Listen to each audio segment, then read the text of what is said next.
Good morning. So we have discussed uh, different types of acid-bases theory. Okay, Arrhenius acid-base theory, then Bronsted-Lowry acid-base theory, and then we have discussed Lewis acid-base theory. Now it is time to understand indicators. Okay.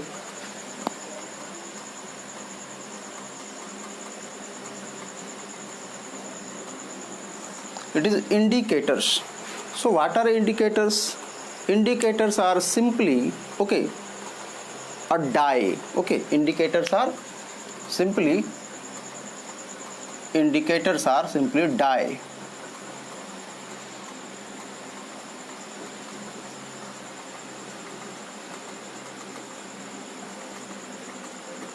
Dye. Means combination of colors. So what is use of indicators? Indicators are simply used to indicate whether it is an acid or a base. Getting this? To differentiate between acid and base, an indicator is used. And we are going to discuss litmus indicators.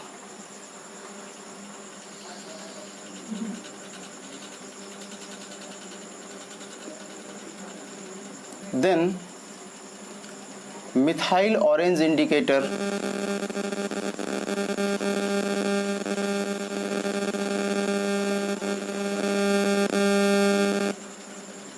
then phenolphthalein. It is phenolphthalein,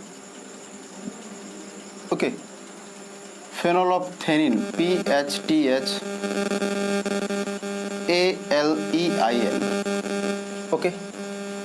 Indicators.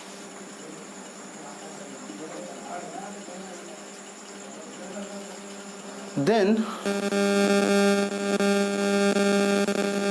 it is universal indicators.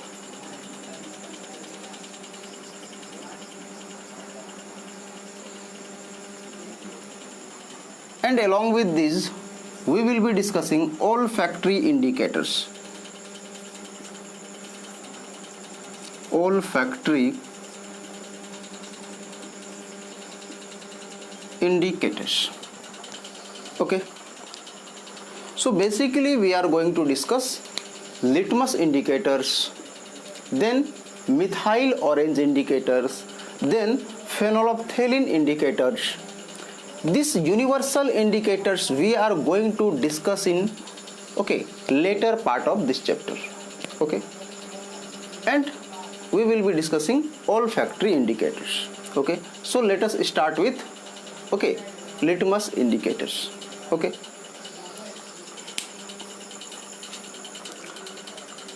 So put heading litmus indicators.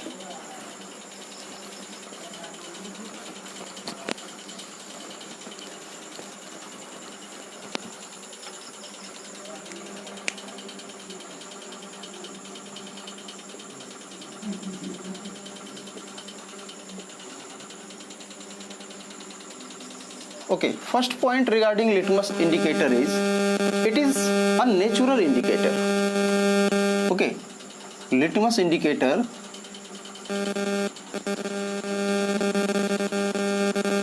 is a natural indicator.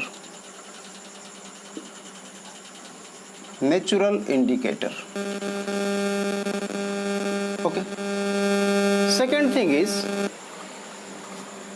neutral color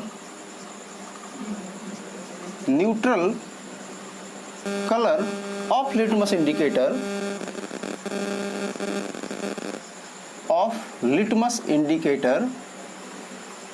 is purple.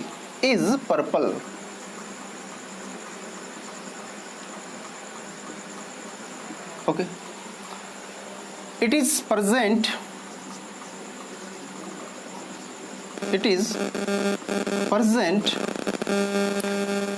in liquid form as well as litmus paper form. as well as in forms of litmus paper.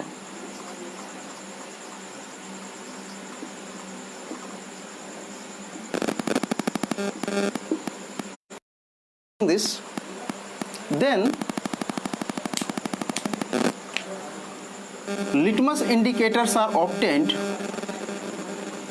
Litmus indicators are obtained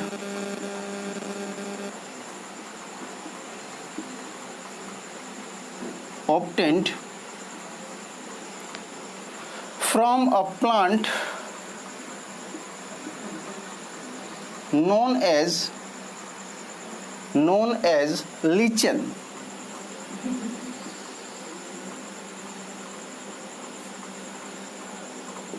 Okay, litmus indicator, I told you, okay, is natural indicator.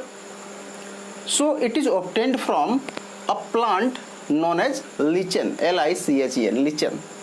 Okay, then I told you neutral color of litmus indicator is purple. Okay, it is present in form of liquid as well as in forms of litmus paper.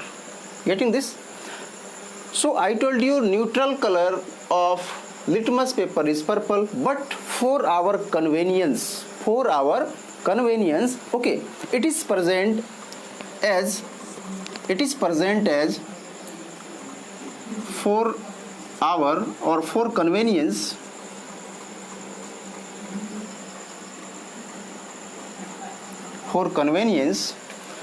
it is present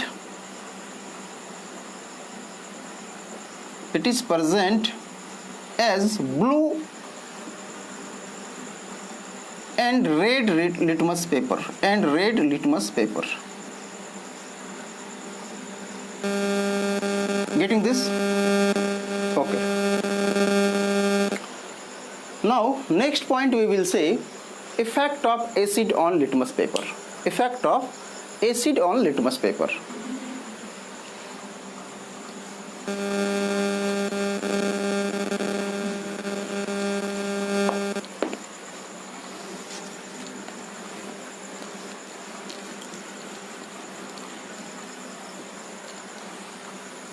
So it is effect of acid. Effect of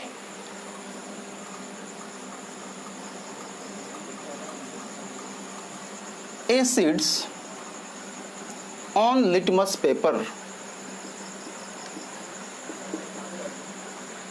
On litmus paper. Okay. So it is acid changes blue litmus,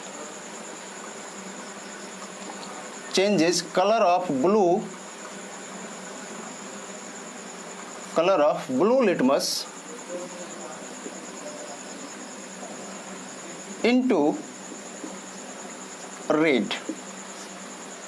Okay, just you have to remember this point, don't get confused. Okay, acid changes blue litmus into red. Acid changes blue litmus into red. And in the same way, effect of bases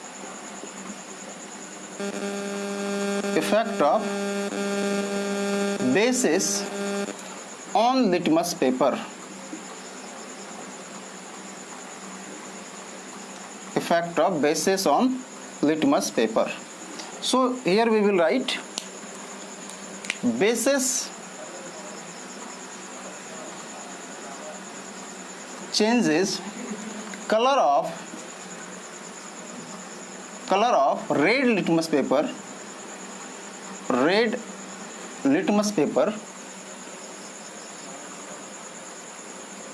into blue.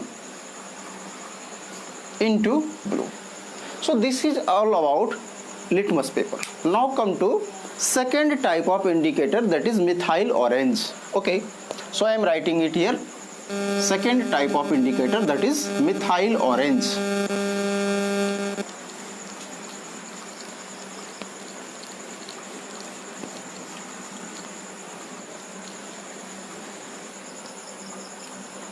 Okay, So second type of indicator is methyl orange. So first point regarding this is a synthetic, this is a synthetic indicator, man-made. Okay, its neutral color is orange. Its neutral color is orange.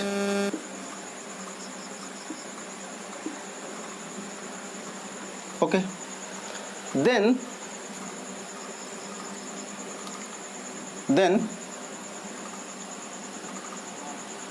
acid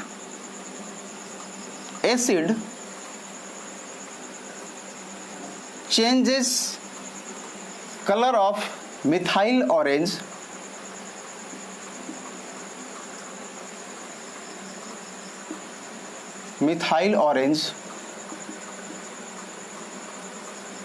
into red. Okay, you have to remember this. Okay, acid changes color of methyl orange into red. Okay, then bases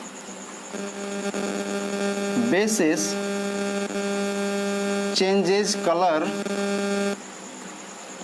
of methyl orange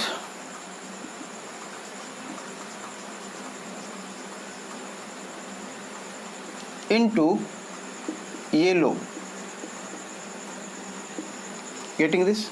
So these are important point regarding, okay, second type of indicator, methyl orange. This is synthetic indicator. Its neutral color is orange. Okay, acid changes color of methyl orange into red, and bases changes color of methyl orange into yellow. Okay, now come to third type of indicator, that is phenolphthalein. Okay,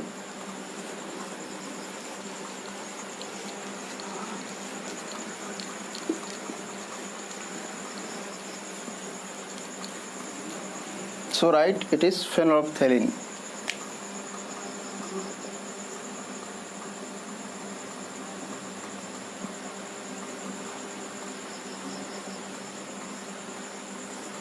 Indicator. So again, it is a synthetic indicator.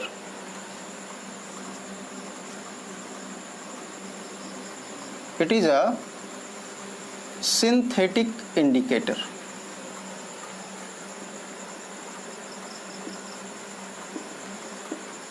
Neutral color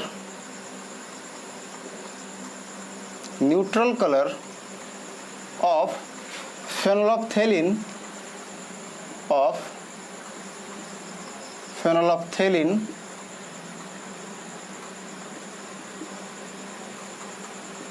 is colorless.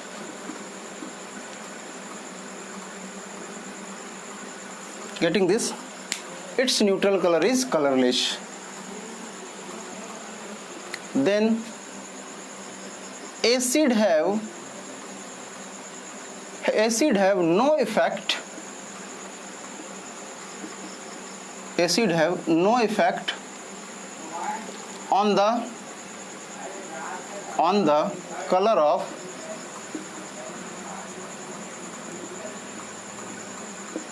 phenolphthalein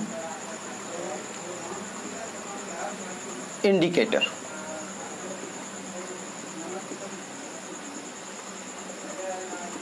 Okay,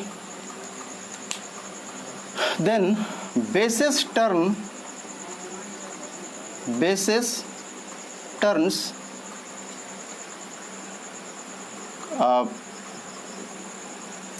phenolphthalein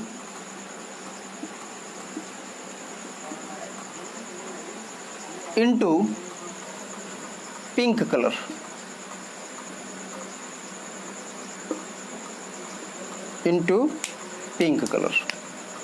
Getting this? So these are important points regarding these indicators. Okay, now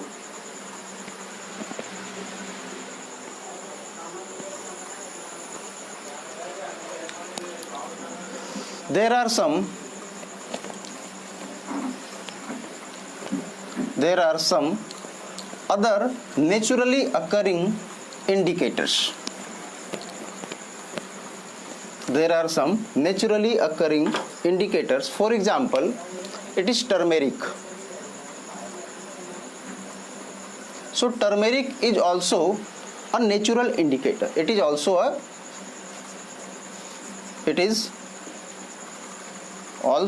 a natural indicator.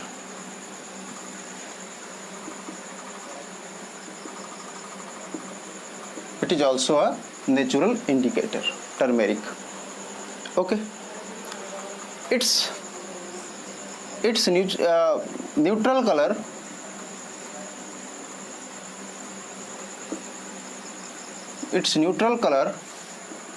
is yellow. You know it.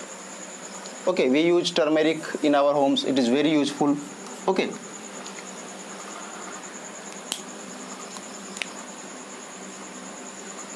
In presence of bases,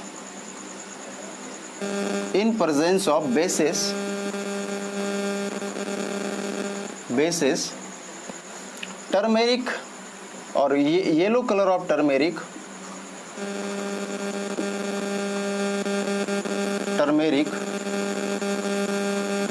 changes into red.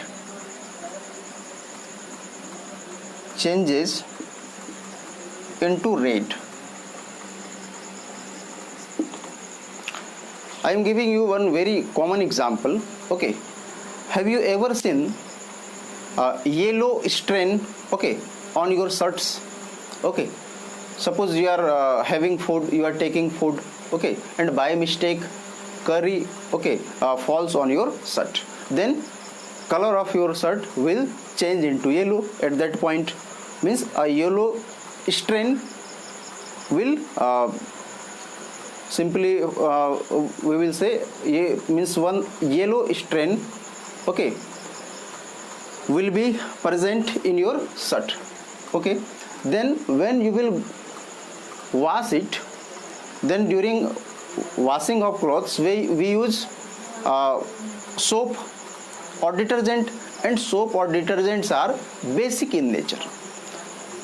So you will come to see that yellow stain has now turned into reddish brown color. Why? Because the yellow detergent or soap, the detergent or soap we are using to wash the clothes is basic in nature, and I told you in presence of base, yellow color of turmeric changes into red, and that's why that yellow stain changes into reddish brown color. And as soon as you will wash the clothes, okay, using water, okay, then you will come to see again that reddish brown color has come to disappeared, and again it has become yellow color. Means effect of base got vanished, okay, and again yellow color of this turmeric, okay, is shown there. Okay, now come to olfactory indicators.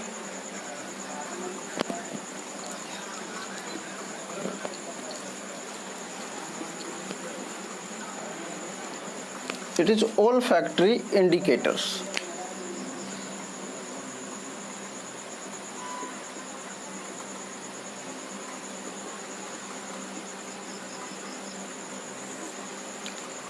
Okay, some substances have their characteristic smell. Some substances have their characteristic smell.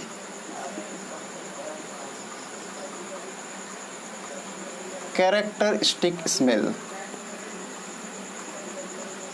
And when these substances happens to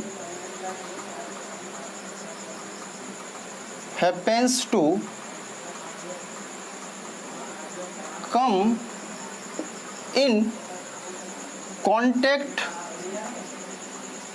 with certain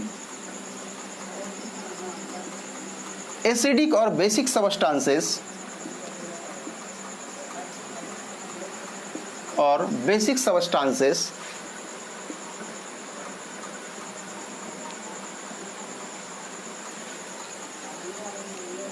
they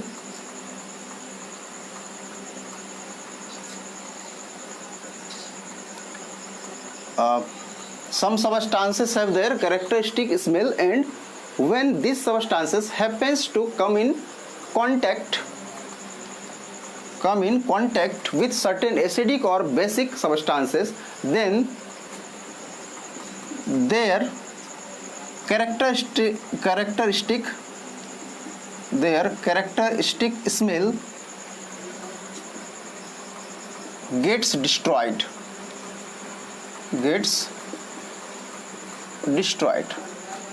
Okay, getting this?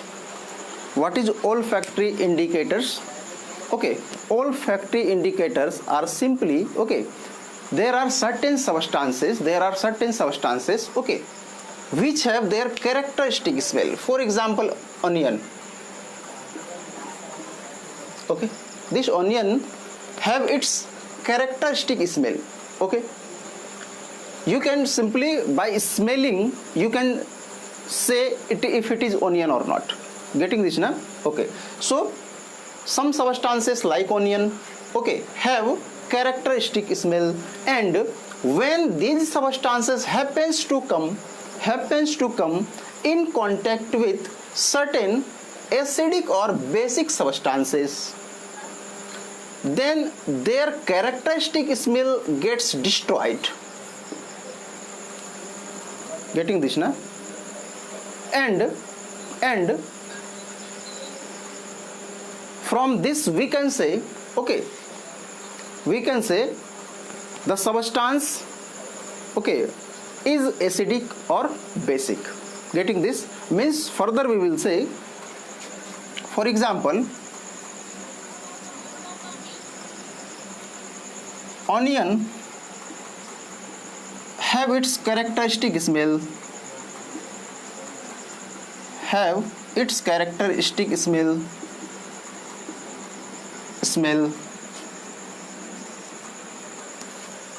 and when it comes in contact with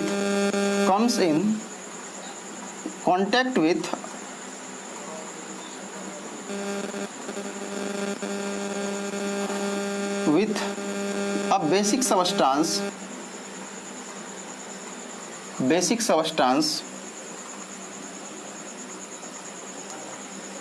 it loses its characteristic smell.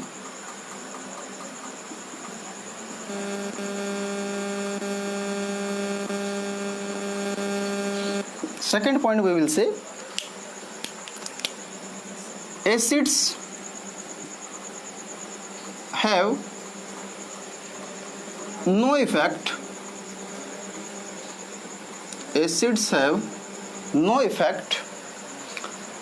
on the characteristic smell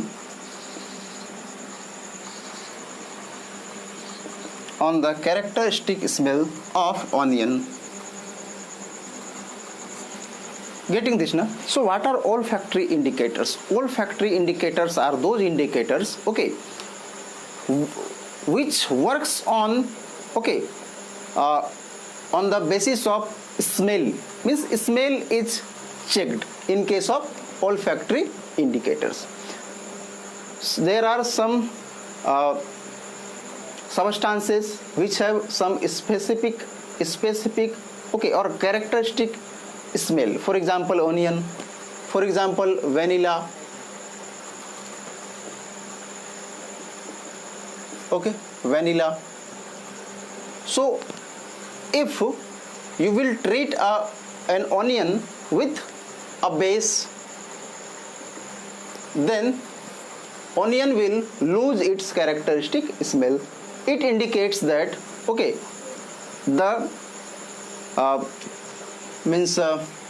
substance which have came in contact with the onion is a base.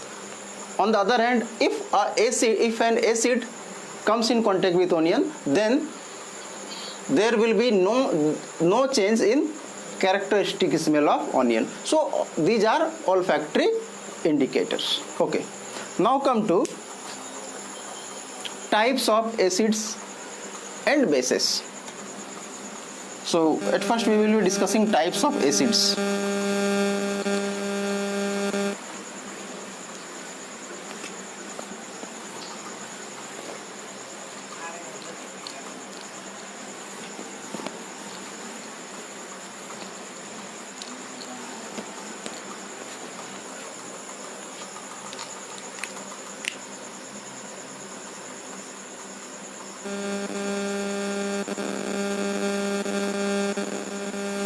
Okay, so it is, first type is on the basis of strength.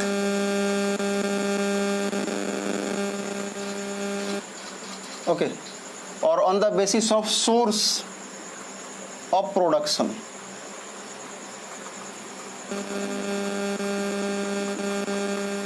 So on the basis of source of productions, acids are of two types. One is called as organic acids and other is called as mineral acids.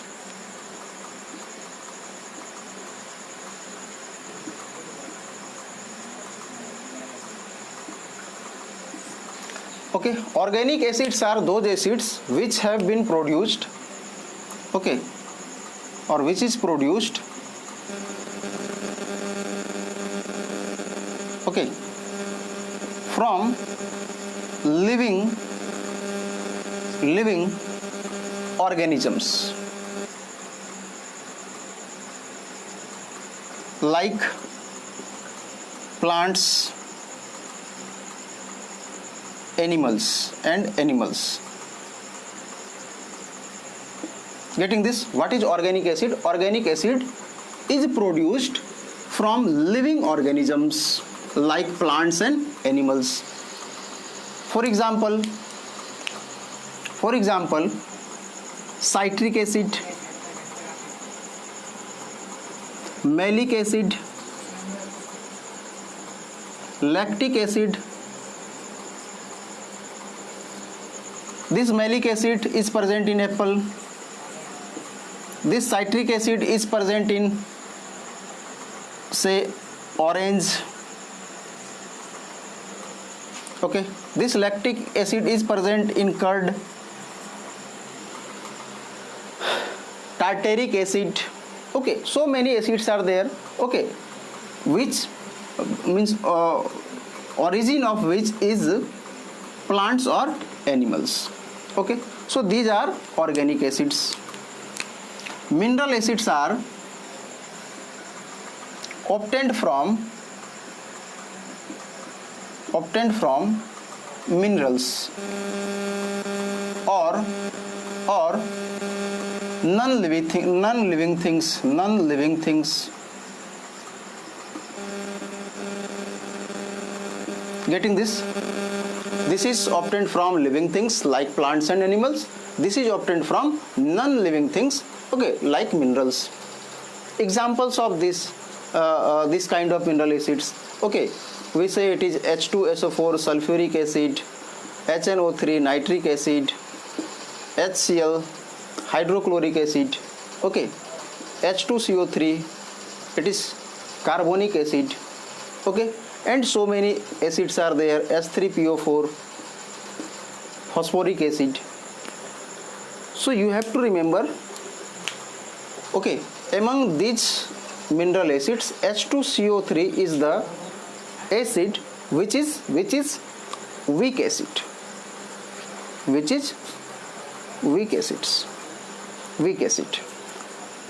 And rest of the mineral acids are strong acids. We can say HBr, HF, HI. This one is strongest. Okay, very strong acid, HI.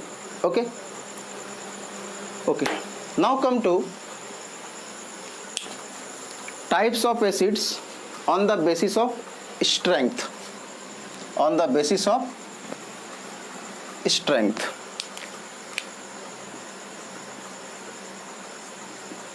Of acid. So on the basis of strength of acid, again there are two types of acid. One is strong acid, one is weak acid.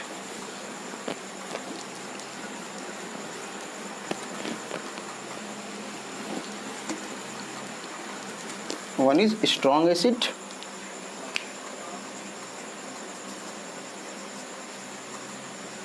one is weak acid. Strong acids ionizes completely or dissociates completely, dissociates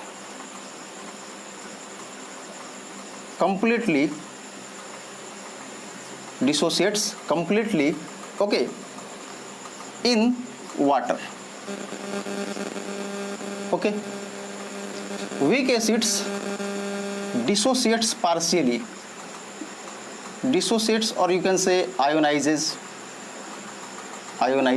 okay, both are okay. Dissociates or ionizes partially to give H plus ion in water. You can add here it. Dissociates completely to give H plus ion.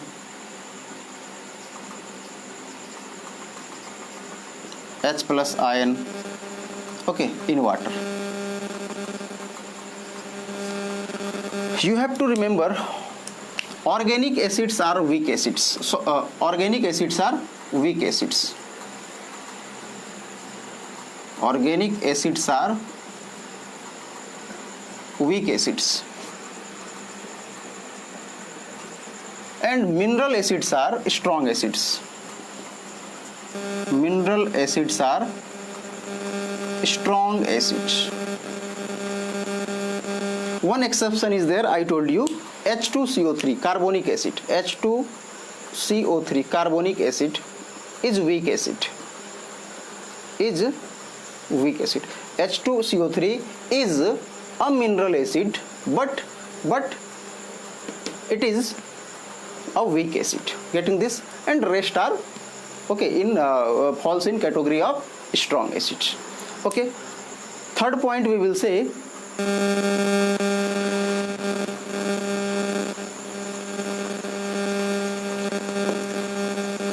types of acids on the basis of dilution.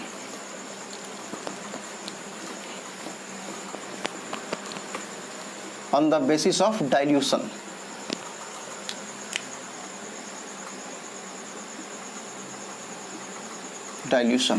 So again, on the basis of dilution, then there are two types of acids.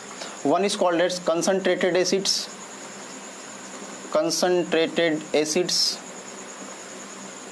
And other is called as dilute acids.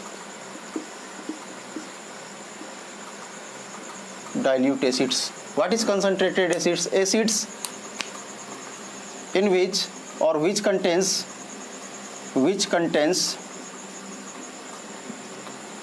least water.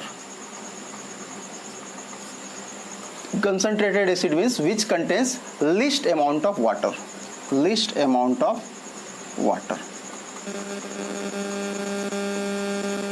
And what is dilute acids? Dilute acids means which contains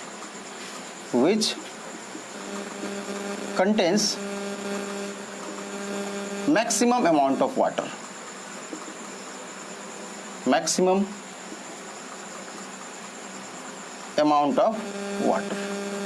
Getting this? On the basis of dilution, what is dilution? Dilution is adding or addition of water. In acids. Getting this? Addition of water in acids is known as dilution. So there are two types of acid. One is concentrated acids which contains least amount of water. One is dilute acid which contains maximum amount of water. Okay. Now one very important thing I am going to tell you. Okay, how dilution of acid is performed. How dilution of acid is performed.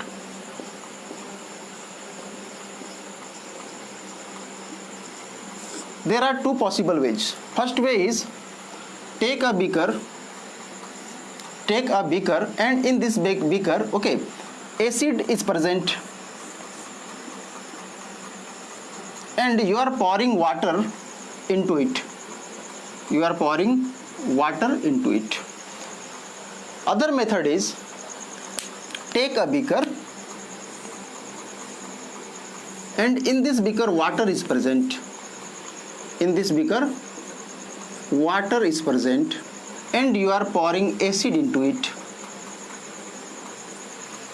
Getting this? Dilution of acid means you are going to add water in acid. So it can be done in two ways. First way is there is acid present in the container and you are pouring water into it. Second method can be water is present in the container, in the beaker, and you are adding acid to it. So right method is this one. If it is first, if it is second, then first is the right method of dilution of acid. Why?